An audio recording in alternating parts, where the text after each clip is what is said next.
Okay, so it's 7:30. So I'm going to kick off. Welcome everyone to our first Mumsnet Zoom chat with Professor Sarah Pedersen to talk about her book, The Politicisation of Mumsnet. I'm just going to run through a bit of housekeeping. I hate that word, but I'm going to run through it anyway. It's obviously, as I said, the first one we've done. So it's a bit of a learning curve for us. Please bear with us. We're going to do our best and give you as much time for your questions as possible. But just to reiterate how it's going to work, it's going to last for an hour. We are recording this session, and I guess it could make it into the public domain afterwards. We're doing it for those who can't attend, who wanted to attend. I'm going to quickly introduce Sarah, and then we will throw it straight over to your questions. Please put any questions for Sarah in the box marked Q&A. You'll see it at the bottom of your screen. Don't put it in the chat channels. We won't be checking those. We're checking the Q&A. As ever, like a Mumsnet web chat, one question each, please. We'll do follow-ups if we have time. But if you just start with one question, that would be great. You're all on mute by default, which I realise is very, could be very annoying, but that's just the way it is. Your video is off too. We can't see you. We're going to try, I'm going to read out the questions for Sarah that you put in the Q&A. We may try with unmuting at some point if it all feels a bit sterile. Again, I reiterate, this is very experimental. So if we unmute you and call on you to read out your question, please do so. Your video remains off though, but your screen name would be visible to other participants. So I'm going to say, if you don't want me to call on you to read out your question, please say so at the beginning of your question in the Q&A box. So just, can you ask it, or not for me to ask, or anything like I don't want to speak, or anything to make it clear that you don't want to be talking. And likewise, if you'd rather I didn't use your screen name, then please make that clear too in the Q&A box, and I will do my very best to avoid naming you. You'll probably notice Rowan up there as a panelist. She's from MNHQ, as it says, and she's here to stop me making a mess of things, with luck. So that's all the operations manual, as it were. So welcome, Sarah. Sarah, as I said, is Professor of Communication and Media at Robert Gordon University in Aberdeen. Her research focuses on women's use of the media, particularly for political purposes. She has published articles and books on digital parenting, blogging, women during the First World War, and the Scottish Women's Suffrage Campaign. And her latest project, in association with Dr. John Isaacs of the School of Computing and Digital Media, is an interactive website that maps the women's suffrage campaign in the northeast of Scotland.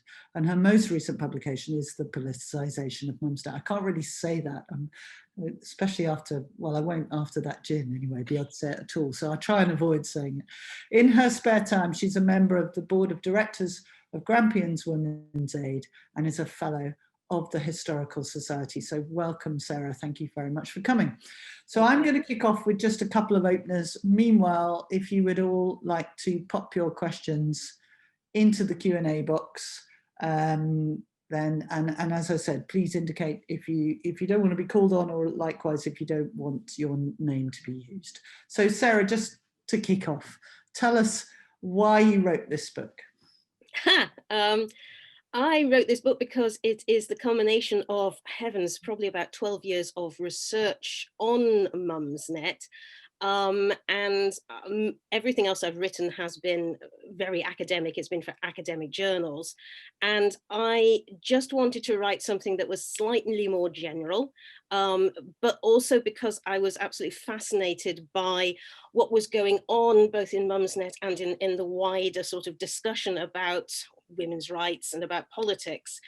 So this was a way of getting into that while still justifying my interest in it, because of course I'm a professor of media, so there has to be some sort of connection, and Mumsnet is a nice way of getting into that, and opening up that subject.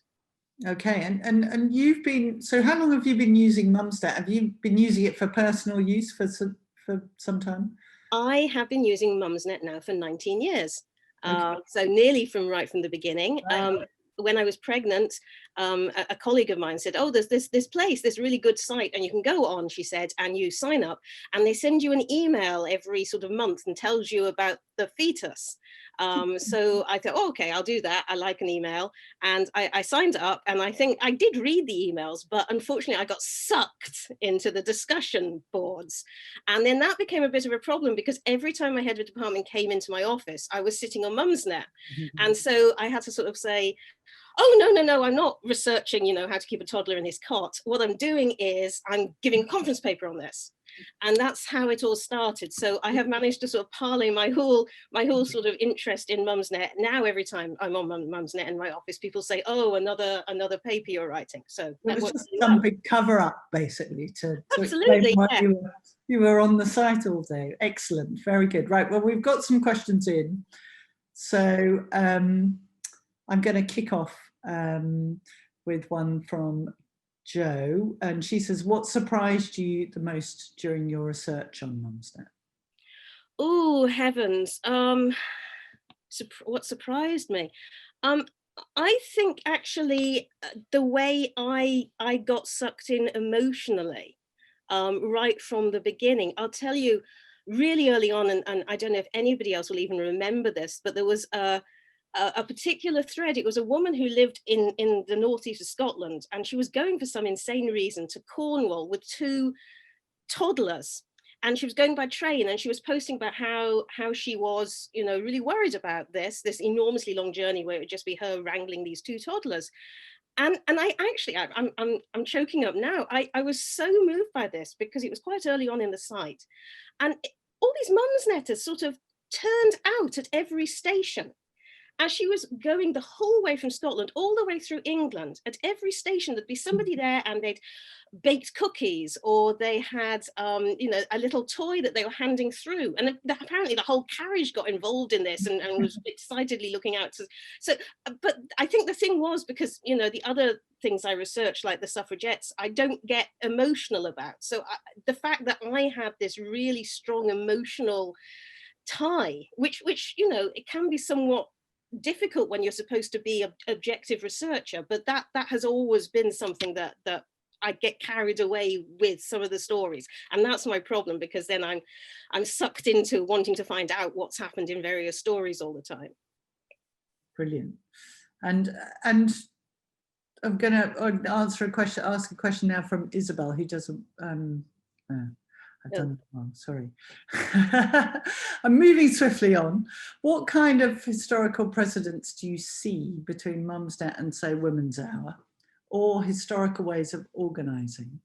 Oh, well, the historical ways of organising, because also I work about the suffragettes, and so I can really see this long continuum between the kinds of difficult women, if I can say that the suffragettes were, and perhaps the somewhat difficult women that you can find on Mumsnet as well. And I think that's this very brave women who sort of say, no, I'm going to talk about these things, and it may be upsetting for others, but I'm not just going to talk about it, but I'm going to do some action about it. So the suffragettes would go and chain themselves to railings, or they would burn down train stations. I'm really not telling you to do that, but I can see the kind of the bravery it took for those women, and some of the discussion and the actions against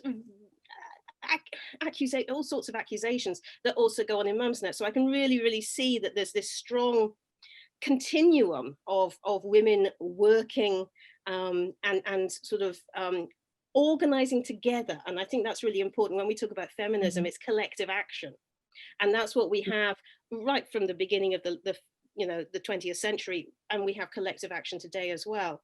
And as far as something like Woman's Hour is concerned, I actually see a lot of connections between Mumsnet and magazines.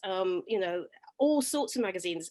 You can go on Mumsnet and there's sort of, you know, everything from Cosmopolitan with Style and Beauty and Spectator, New Statesman, all these magazines, and they're all there on Mumsnet. But it's even better than that because you can actually get involved in the conversation. There isn't the gatekeeping that you have with the editor. You can just roll up your sleeves and give your opinion. Mm. It's funny, you know, Mumsnet women being described as difficult. I mean, I've never myself really thought of difficult is the right terminology. I think, you know, there is something, number one, about the straightforwardness of Mumsnet, but that's partly because of anonymity, I think. It does mean people can really be very honest, quite frankly. Anyway, that's my view. From Catherine, what definitions of sex and gender do you work with? I can see different interpretations in your book where you're clear about the thing being different, but perhaps, you're clear about there being different beliefs, but perhaps a bit confusing overall as you use terms differently in places, to my opinion. Okay. I did enjoy the book, thank you. I should have asked you to be my editor. Okay, sex I'm seeing very much in biological terms. This is the introduction I do. I teach women in the media next semester to my 4th years, and I say sex is biological. So whether that's penises or whether it's breasts or genitals or whatever. And I very much see gender as being something that is imposed on men and women by society, and it very much depends on the place you are and also the time that you are in. And obviously, you know, we had different ideas of the way in which men and women should behave in the 13th century, in the 1930s and today, and we have different ideas whether that is in Britain or Saudi Arabia or whatever. So that's kind of the basic definitions I'm working with. I hope that's okay. So one is biological and one is sort of imposed by whatever society that you live in today. And from Kelly, do you think politicians' views of Mumsnet have changed? They used to play court, but with the trans issue in the forefront, they seem to be quite guarded and defensive. Yeah, I would agree with that. I think, you know, if you go back to the so-called Mumsnet election of 2010, when you have Mumsnet sort of really being courted, or at least the women on Mumsnet really being courted, and I use the word wooed in the book. And you do have politicians wanting to come on Mumsnet because they think that they can influence these key floating voters, which are middle-class women. And they think that Mumsnet is this really easy portal for them to get hold of these women and to talk to them about it. I'm not sure that works out so well for them, but I think that yes, in recent years it has become more problematic because of the questions they're being asked. You know, define woman, for example, and that becomes problematic for the politicians, either because they genuinely have opinions that are not the same as Mumsnet, or, and I think probably more frequently, they just do not want to get into this because it is a political hot potato. So I do think that it has become more problematic, although you still do get politicians coming on here and wanting to talk about their thing. And I think, you know, if I was talking to politicians, what having read over 100 of these web chats now quite intensely, what it seems is that a lot of the politicians really just want to broadcast. They have their idea, they have the thing, they want to come and talk about that. And of course, social media is all about dialogue and discussion, and they don't have the time. They'll answer their 12 questions, which is quite good for a web chat, but then they won't look at the feedback they get on those questions. Maybe they do later, but it's very much sort of, they're not using social media to its full potential, I would say. Yeah, I kind of agree. If I can put my 2 pennies worth in, having, you know, seen the politicians, I think they still do come. I don't think that's the issue. I think we've always had a wave at election time, and you know, sort of sporadic interest in between. So that's one thing I'd say. I think the trans issue is obviously difficult for them. They know they have to answer it, and they will do one question usually, and that's it. But I think what's different about 2010 is 2010 was the first election that politicians really engaged properly with social media. Yeah. And they loved Mumsnet because they kind of understood, or thought they understood, who they were talking to. So wrongly, they all assumed mums, you know, there's a swing vote and it's mums. And if we can get that, we know we're talking to people who care about childcare or tax credits, but not necessarily people who care about nuclear weapons. So they were wrong, and I agree, they were broadcasting. But I don't see any, you know, when important decisions are to be made, there is still this view that the women's vote is important and it's a swing vote.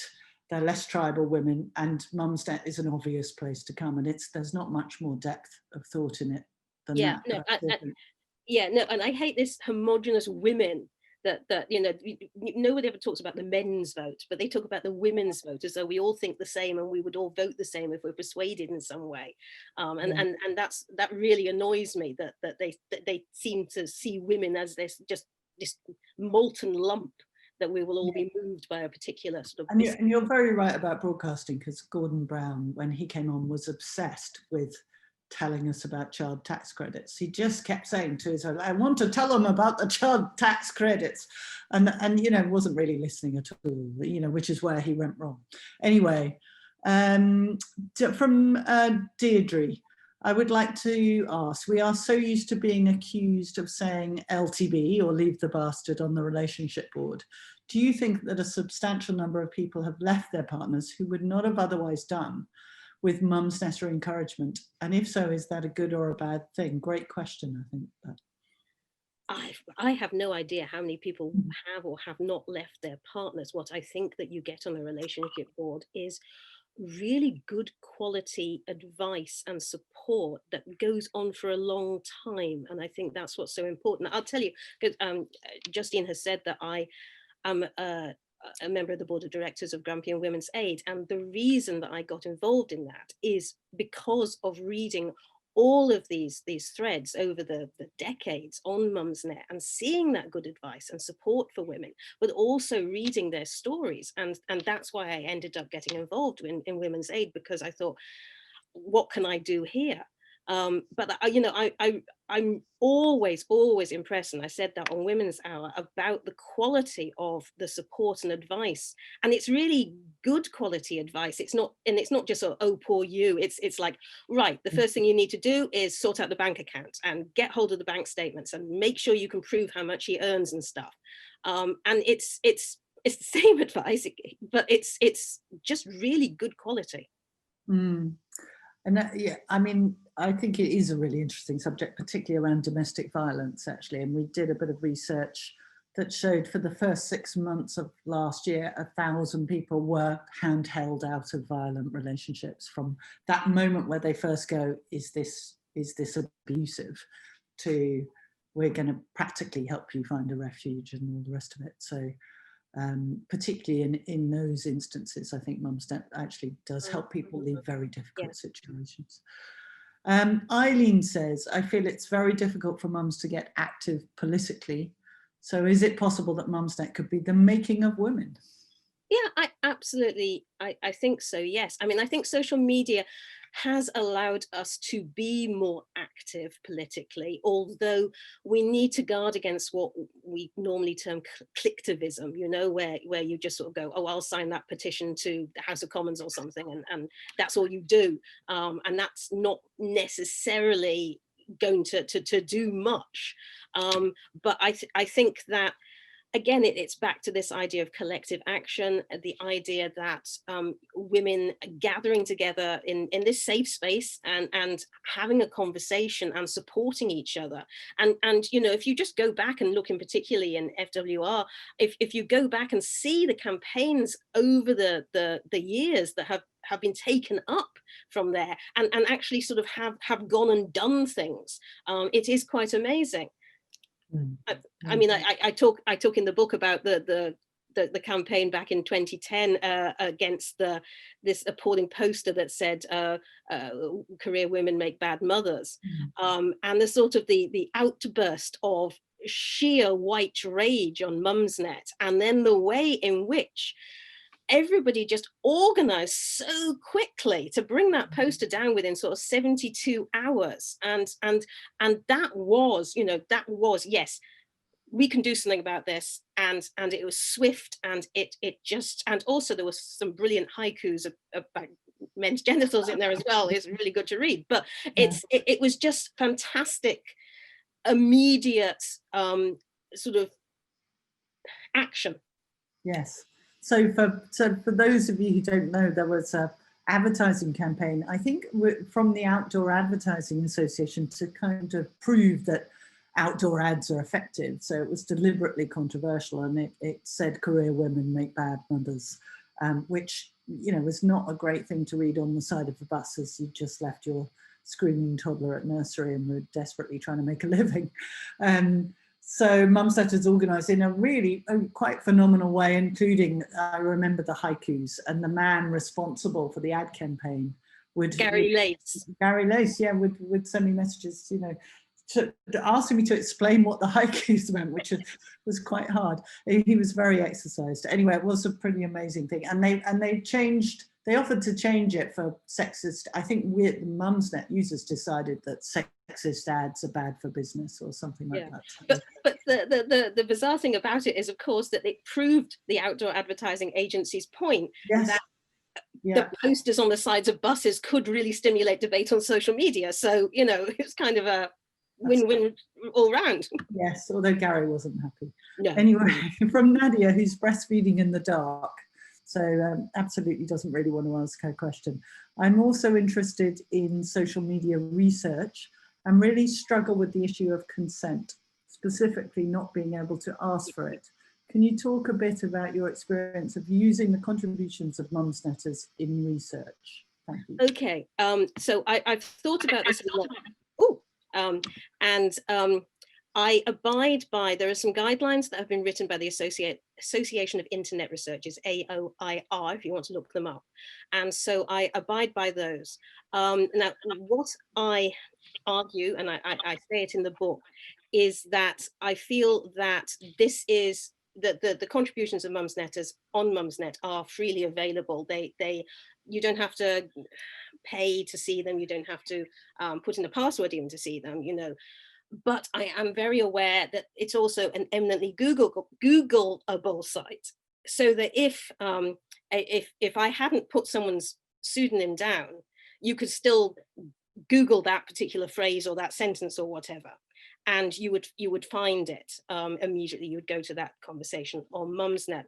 So because it is people using pen names, I put down the pen name, but it means that I'm not actually identifying you as somebody who has written this. It's still behind something.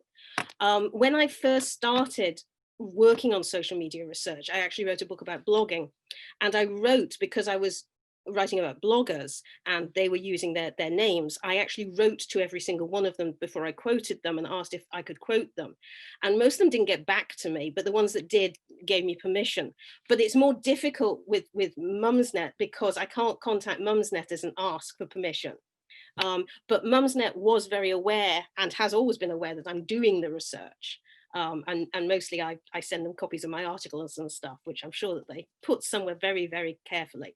But they are aware of the research. You're on mute, Justine. Sorry, I muted myself because there was a bit of feedback, but I'm back now. Right, we're going to experiment now. I hope this is okay. Tinsel Angel, I've sort of allowed you to speak, but you need to unmute yourself if you'd like to ask your question.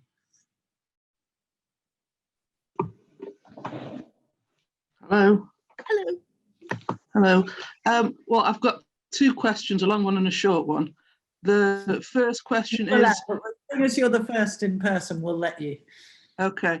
I really enjoyed the book. Would you consider writing a follow-up that focuses just on Mumsnet and feminism rather than on politics, and the effect of Mumsnet on the grassroots organisations that have emerged in the last couple of years?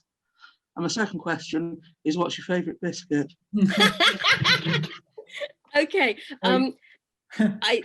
As far as the the follow-up is concerned, I've actually got a bid in for some money, although whether or not I will get funding for this. I'm really interested in the idea that I talk about in the book about women's cooperative constellations, and I'm asking money to look at a pilot project looking at what's going on in Scotland at the moment, and I'm really interested in the way in which social media in particular is bringing together women politicians and women journalists and women campaigners and J.K. Rowling, and bringing them all together around this particular issue, which of course is still very live in Scotland. So that's kind of hopefully my next project if I get the money. What was the other bit about? I can't remember the rest of the question. Your biscuit, your Oh, favorite biscuit. My favorite biscuit. I have, of course, thought long and hard about this because it means so much, and also because there isn't a biscuit I don't like. But I have decided to plump for the ones you get in Tesco's, which are completely covered in chocolate, and inside it's like little bits of ginger, because I really like those. Do they have a name? I don't know. If you know the name of those biscuits, please put it in the chat. I don't know. Thank you, Tinsel Angel. So I'm going to ask one that's from Juliana now. Where do you see Mumsnet in 20 years? Well, heavens, I think this is probably a question for you, Justine, not me. I mean, what I think is a really useful thing to keep Mumsnet going is that you might turn up to Mumsnet because of the babies. You know, one of the chapters is called Came for the Baby, Stayed for the Feminism. And I think that Mumsnet sort of almost operates on two levels these days. It's got all that support for people who are pregnant and have young children and are thinking about nappies and all that stuff that is about mothering and parenting is still there and is still incredibly useful and is still going on. And so I think that it will continue to bring in young women who are looking for that. I mean, if you just Google, you know, what's a good brand of nappies or something, Mumsnet comes up immediately on the first page. However, once you're in there, then you suddenly realize there's all this other stuff going on. And that's what keeps you there, because, you know, we stop using nappies eventually. But there's the other stuff that keeps you going. So that's kind of what I would say. But I'm sure Justine has ideas too. Well, I mean, 20 years is way too long a time horizon for me to think about ever. And I always say, you know, we have a mission.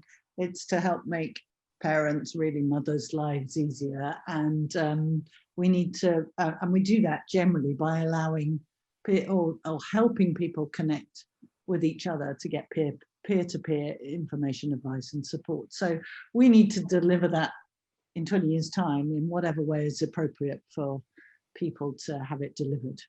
So that's our job, really, that's how I see it, is just to basically be flexible and focus, make sure we're focused on what we're trying to do all the time and not get distracted, which is essentially allow a platform for people to discuss things, which is, I think, you know, you'll probably disagree, but I think it's pretty well moderated.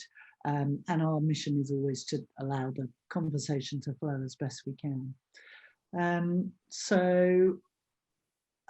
From someone who wants to be anonymous, do you think there's something unique about the feminist community on Mumsnet by contrast with other sites? Yeah, absolutely. I mean, I say in the book that I went off to Australia looking for a sort of an Australian version of Mumsnet to do a comparative study, and it just wasn't there. And I do think it is absolutely unique because it offers, you know, all of these different things. It offers support, it offers advice, it offers entertainment, but also it really does offer this really in-depth and detailed discussion of women's rights and feminism that I don't think that you could find anywhere else, and especially not, you couldn't find it in the different levels, because you get really sort of very, very detailed, thoughtful material that is being produced by people who've been thinking about these things for 20 years. But then you've also got entry-level stuff as well, and I think that that's great. There's always people who are willing to discuss issues and sort of help people to understand these issues for the first time, and I don't think that you can get that in many other places. And it's certainly true. Our research says that you know, a spate of time on Mumsnet means you're more likely to call yourself a feminist and to view the world, view the world through other people's eyes as well. So there are a couple of important things that are going on there. And actually, a follow-up to that from Hannah, who is from Man Friday and says, thank you for the lovely coverage.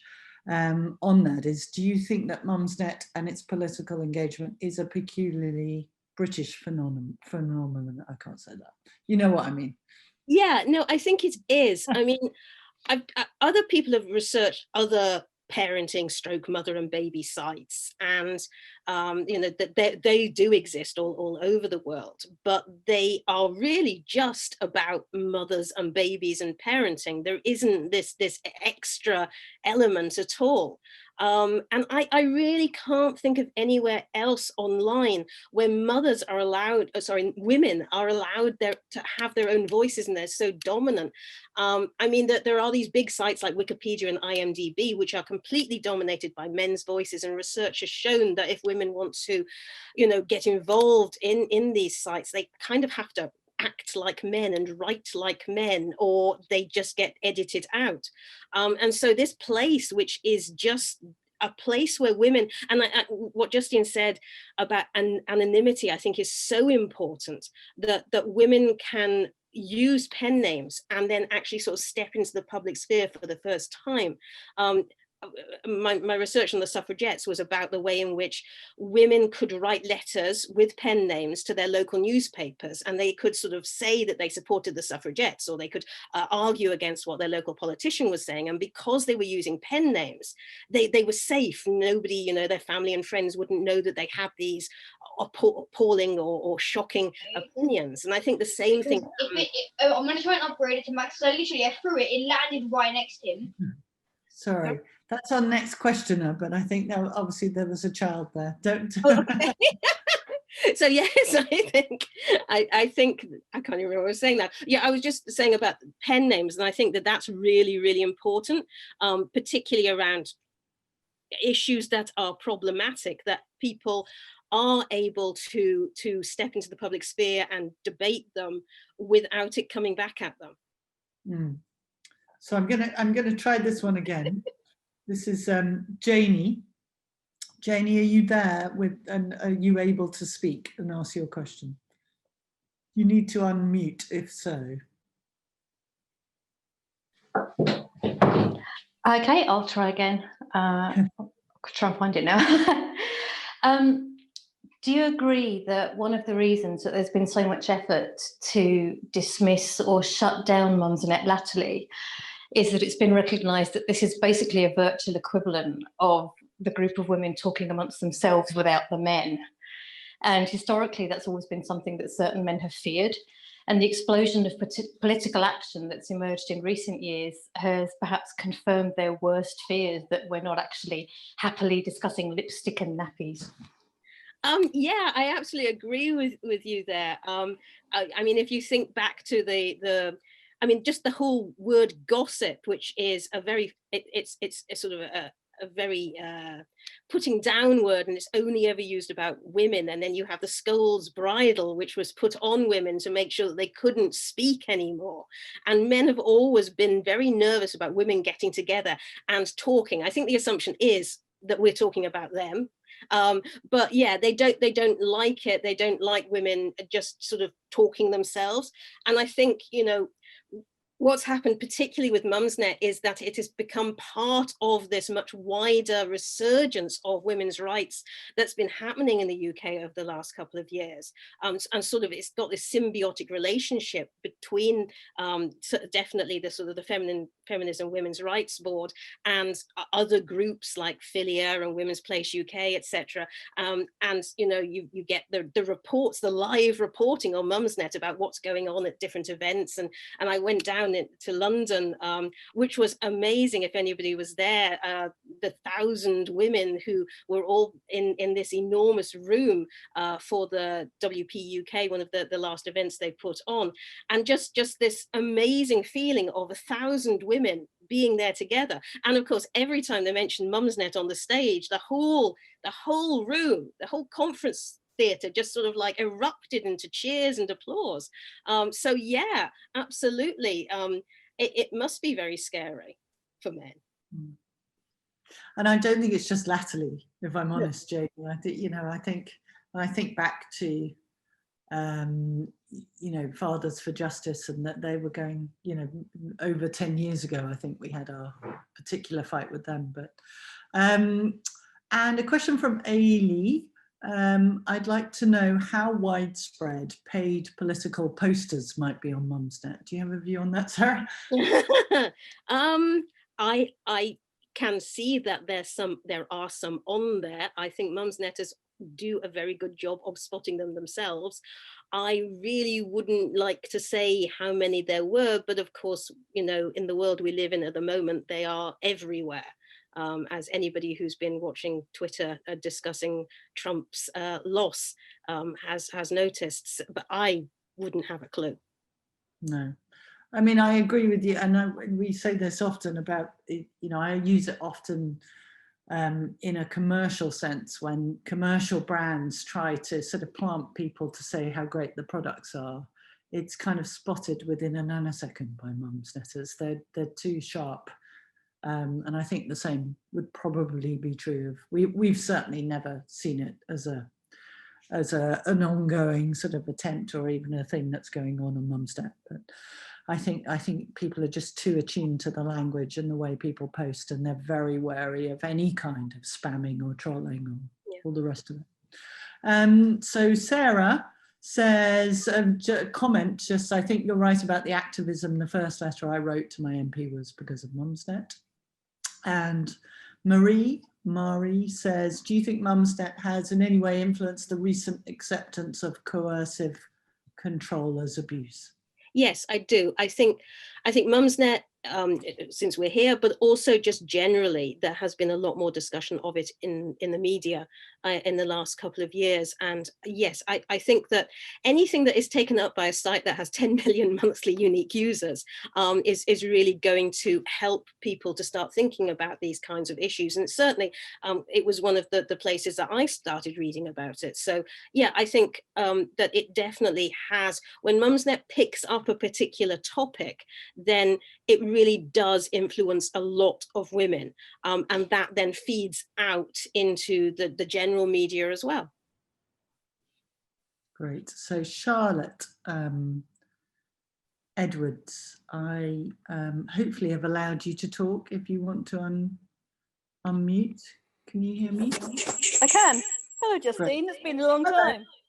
Hi. Right, so my question, do you think that Mumsnet should be proud of all the work that's been currently done by the FWR to defend women's sex-based rights? Absolutely, yes. Excellent.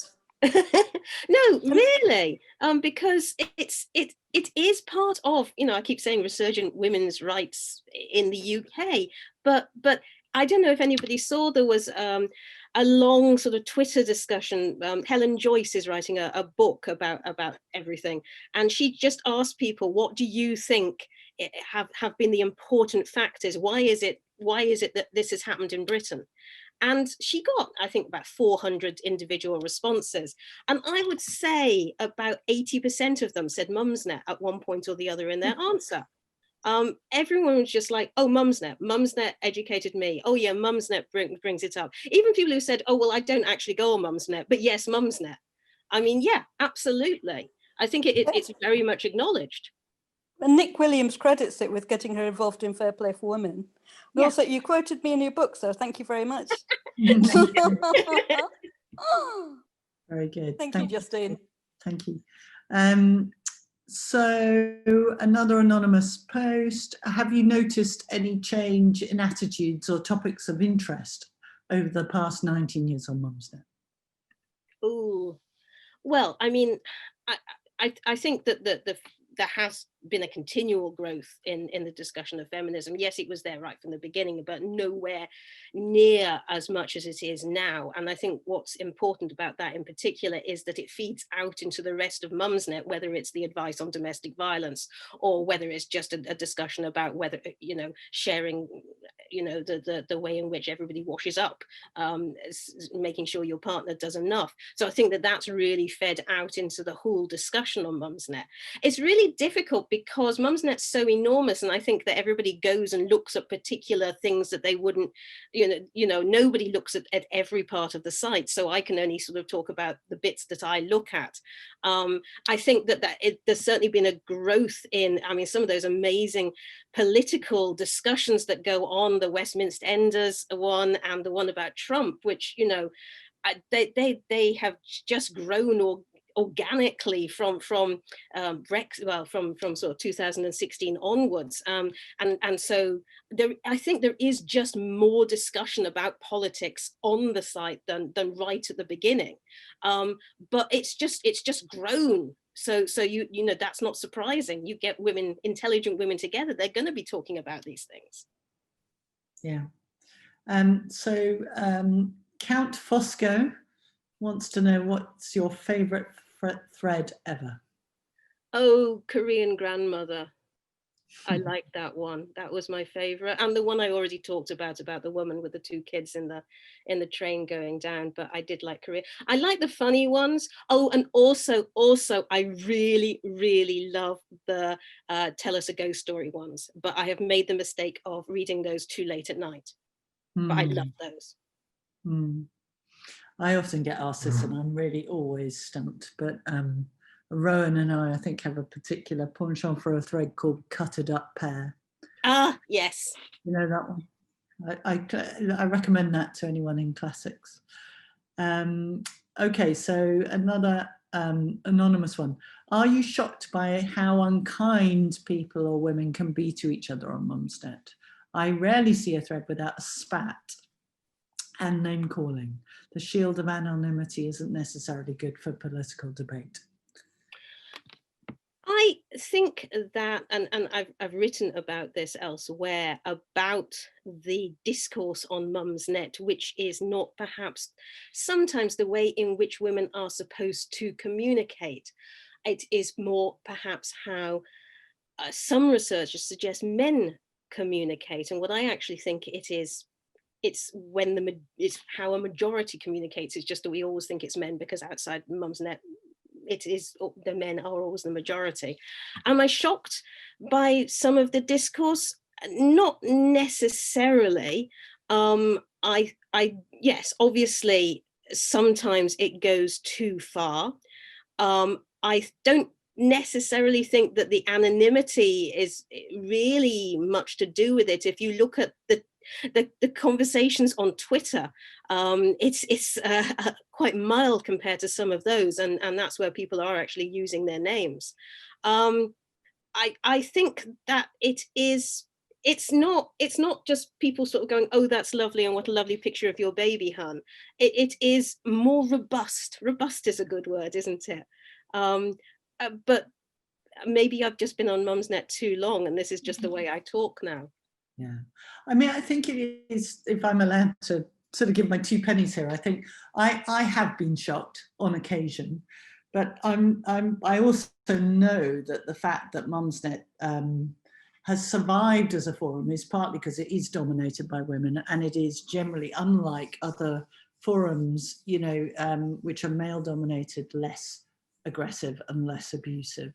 The one that shocked me most actually was on the I think it was on the puppies thread, the doghouse, and someone had said they couldn't take the puppy because their partner had got cancer and was dying, and the response was, did you get it from a breeder?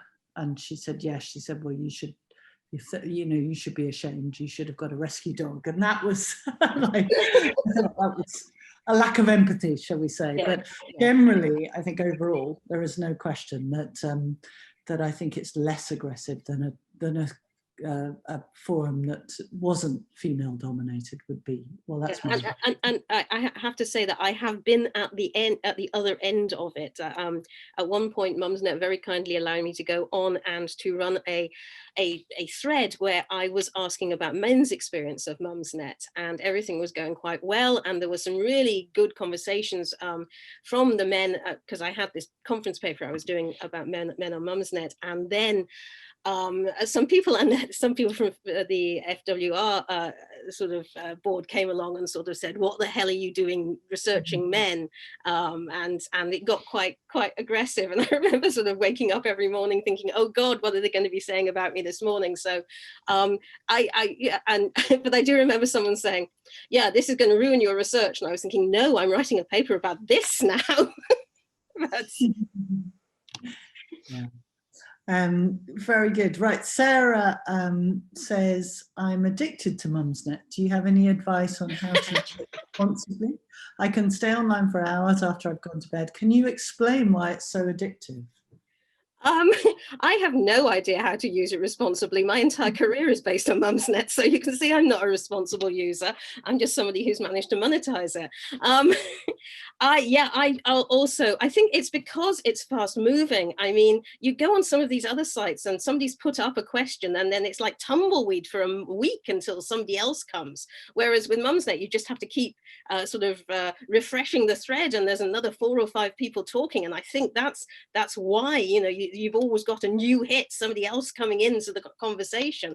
And also because, if you get bored with that conversation, you can go off and have a good parking thread or something. But I think also, and I'm just making reference to a parking thread because we all know exactly what that means. And you've become part of this community. And I think that's why it's so addictive, because anybody with a good parking thread knows that they have to have a diagram and stuff these days, and you know that, and you already have a smile because, oh, it's a parking thread or whatever. So it's got all these conventions that you are used to, and that makes it feel like home to you, and it makes you feel like you've got a special, the codes, and what are going to sort of like the blue touch paper or whatever with other Mumsnetters. So that's why it's so addictive, because you feel like you're a specialist, you're an expert, and it makes you feel good. That's really interesting. I hadn't thought about, I watched The Social Dilemma the other day. I don't know how many people have seen that. And it just made me think how we don't do any of that stuff. And yet people have written to me and said, "You've got to ban me because my life is being ruined because I'm on this parenting site all the time and can't parent my children." So, I personally think it's the quality, it's the humour and the quality of the responses, and the volume as well. Okay, I'm going to try and ask Jean. Let me just try and allow Jean to talk. Jean Malloy, you have a question. If you could possibly unmute your mic and ask your question, if you're there. I am, yes. Hi. My question was about whether you've noticed any significant differences in the tone or politics or kind of outlook of the site over the last 20 years, as its audience has become much wider and less niche. I've been there for roughly the same amount of time as you have, and you used to kind of know everyone. There was, you sort of saw the same posters over and over and over again. But now, it feels like a much more anonymous site, much bigger. And I just wonder, have you noticed that the advice has changed, or the outlook, the attitudes, have they become more mainstream? Is it less middle class dominated? What sort of changes have you noticed? I think there's less discussion of what you might call Mumsnet royalty. There's less sort of excitement. Oh, so and so came. Oh, I'm going to say Cod or Enid or something came onto the thread and answered me. And how exciting is this? And there's less of that, because you're right. There's just so many people that, okay, in your particular area, whether it's style and beauty or feminism, there aren't posters you recognize, but there's less of that kind of, oh, there's an elite. That's my personal opinion anyway. And obviously, I think that there is much more discussion of politics now than there ever was. And as I've said, I think that is throughout the whole site really a sort of a feminist approach to certain things. So yeah, I think because there are so many users now, you don't get the sort of the big names so much. But I don't think that that's necessarily a bad thing. I think that there's, people feel that they can go on and just discuss things. And I think sometimes in very early on, you perhaps felt, oh no, I don't want to get involved in this conversation because it's 6 or 7 posters that everybody knows. Yeah, yeah. I recognise that a bit too. I don't know if you do, Jean. I think that's true, but there aren't the sort of, I don't know, superstar posters. Everyone's a kind of star. yeah. It's much more equal now, I think, than it used to be. Yeah, I agree. Thank you, Jean.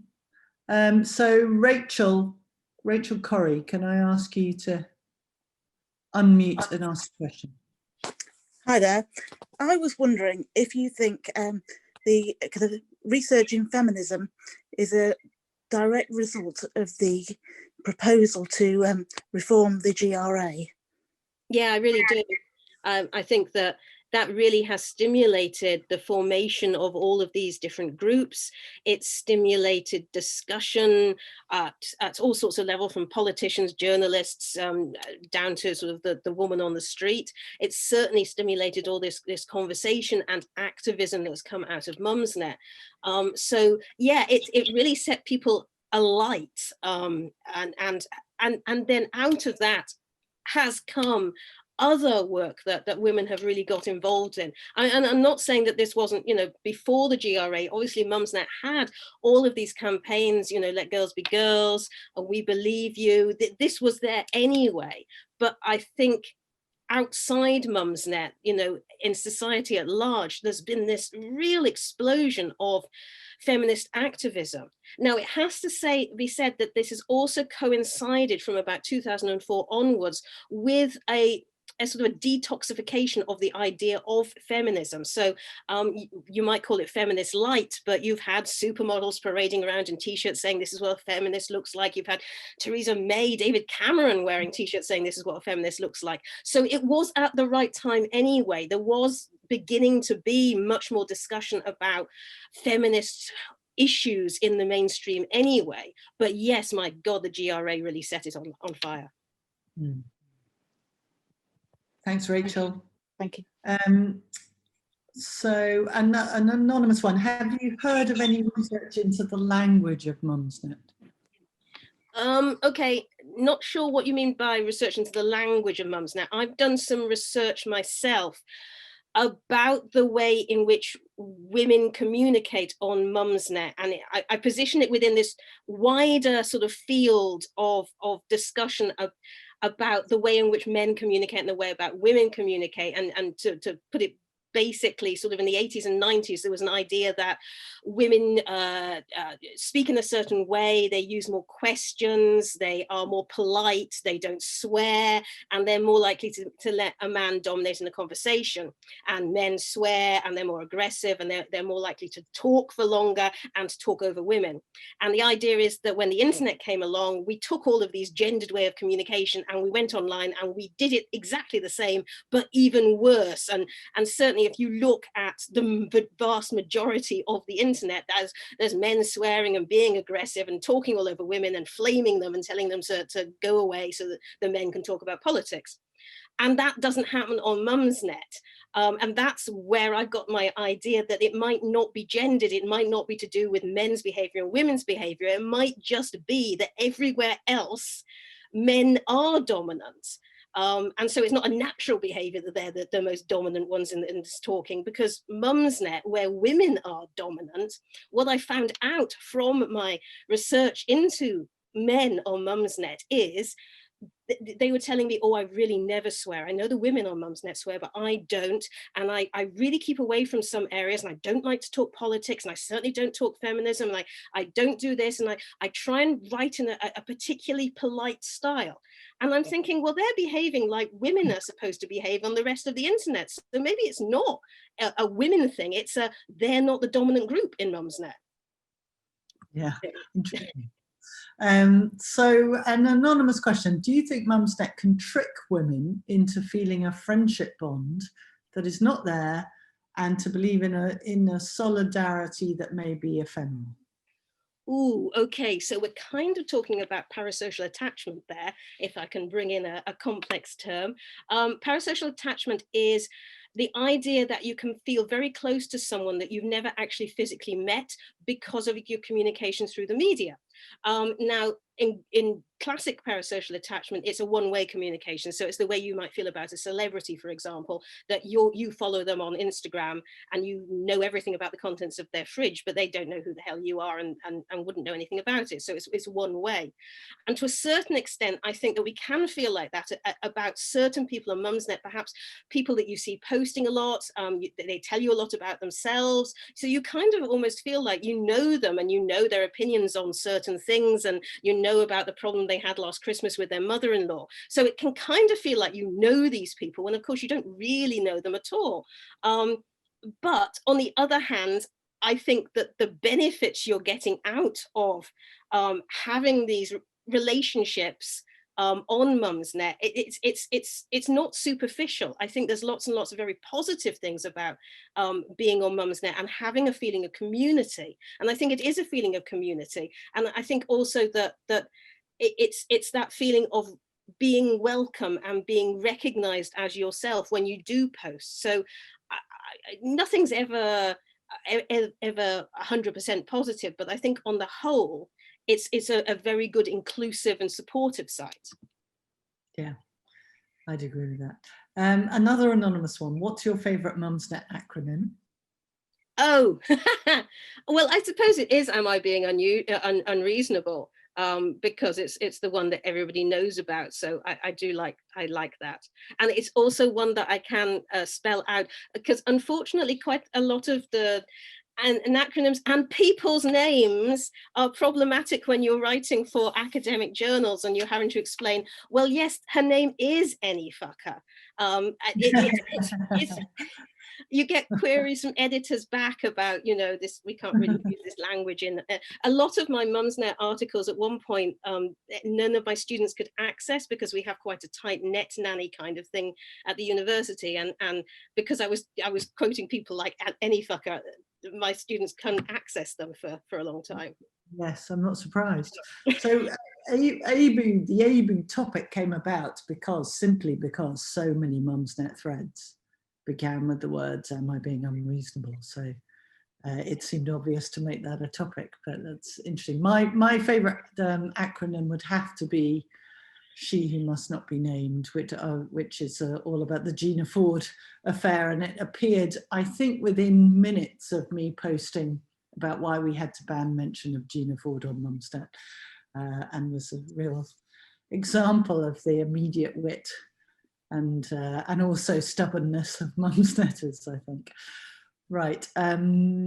So can you give us your opinion of Mary Wollstonecraft's new statue? Yes, my opinion is that it's quite unfortunate, because I think that the people who put money in to the original fund were told it would be of her. And okay, we've now got this line that it's actually not of her, it's for her or whatever. But there are so few statues of women or anything, commemorative plaques, anything of women in this country, that it does feel like a missed opportunity. And I personally think that when they were stuck between, oh God, we can't pick a man, and we have this other interesting one, I think they should have actually sort of opened it up again and asked more people to have put in some designs and chosen again. But we are where we are, unfortunately. I'm going to ask Lucy, if you're there, to ask your question. I've hopefully. Hey, I'm here. I just can't remember which question I asked. Let me just scroll back. Oh, yes. Hey, Sarah, thanks for this evening. This has been great. I think, having read 100 politicians' web chats, I was interested in who you thought actually really got the Mumsnet audience, and did it sort of stratify down party lines? You're really, really, really going to hate this answer. When I'd read them all, the ones that at the end had the most sort of positive were Michael Gove and Boris Johnson. I'm sorry, but it's true. And I would say that I just generally, there is a much higher standard set for women politicians. Whereas the men politicians, especially Boris, who, by the way, had a brilliant answer biscuit-wise, but he got away. I mean, the two men I'm talking about are journalists, and so they are able to write. Whereas somebody like Harriet Harman was not able to type fast enough and was obviously trying to think about, and so, yeah, I'm sorry, it's Boris and Michael. I don't know what that says. And I think that is right, having watched those web chats in action, particularly Michael Gove, actually, who came in with Dominic Cummings. So he had 2 or 3 advisors that he came in with, who literally went off to another table, put their feet up, and were on their phones the whole time. Now, normally advisors are clustered around these politicians advising. And Michael Gove just, you know, as a journalist would, but he typed incredibly fast answers, was, you know, he was able to give, well, as we tell politicians, he was able to show a bit of leg. He was able to take a risk and make a joke. And I think he did some Lady Gaga joke that showed that he wasn't umming and ahhing about his answers, wasn't really being advised, just went for it. And so I don't think there was a lot of love for Michael Gove at the beginning of that web chat, but he certainly probably moved the dial. And yeah, and mysteriously, I'm afraid a lot of people seem to fancy Boris. So yeah, no, people were talking about his hair all the time. It was really, yeah, it was perhaps not Mumsnet's famous hour, really. But it was when he was standing for mayor. So, you know, I'm not sure he would have the same reception if he came on now, and neither would Michael Gove. No, I don't think so. I don't think so. Okay, well, where are we time-wise? Let me just, yeah, I'm afraid, I think we've kind of done that, and you've done the biscuit question. Although, did we find out what biscuit that was? I'm gonna ask if anyone put that in chat. We've no idea what your favorite biscuit is. Sorry, I'll take a photo of it and I'll put it on Twitter. It sounded a bit like a crunchy to me, but oh no, it's so much better. So all I can do is say thank you so much. It's been absolutely engaging and fascinating, and long may you be able to cover up your Mumsnet addiction by you know, swathing it in academic research. But thank you so much. It's been fun, and thank you everyone for joining us. It was the first time we've done it. I hope we got through most of the questions. I think there were probably quite a few on chat that we didn't get to, but we did our best, and I hope you thought it was a good experience. We would love to know what you think, and no doubt will be in touch to us. So please be your usual forthright selves and tell us exactly what we can improve on. But thank you very much, everyone. And thank you for inviting me. Good night and goodbye.